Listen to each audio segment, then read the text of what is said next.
Nagawa ninyo, so may duda ang mga tao na meron kayong gagawing makabalaghan na hindi maganda. So please be transparent kung anong ginagawa ninyo para hindi kayo mapagdudahan.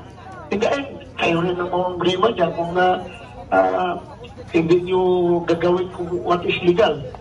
So yung advice ko sa inyo, transparent kayo, huwag nyo harangin kung nagkukover yung mga taga-KLGC sa mga movement nyo dyan. Kung kayo binibidyohan, huwag nyo harangin dyan, karapatan nila yan. Aperte nila yan, yung pinasok ninyo. So, huwag niyo harangin. Advice ko lang yan sa inyo. Advice ko sa inyo. Alright. Senator, maraming salamat po sa inyong pong oras at sa pagbibigay po ninyo ng impormasyon ngayong gabi. At mabuhay po kayo, Senator. Salamat. Thank you. Po si Senator Ronald Bato de la Rosa. Ayan, Coach Oli, Kaado at Misas.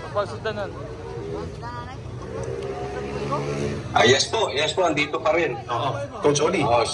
Ayan, andyan ka mismo sa KOJC Religious Compound mismo at ito ang natanggap na maliit impormasyon. At least subaybay mo yung mga development dyan, Coach Oli.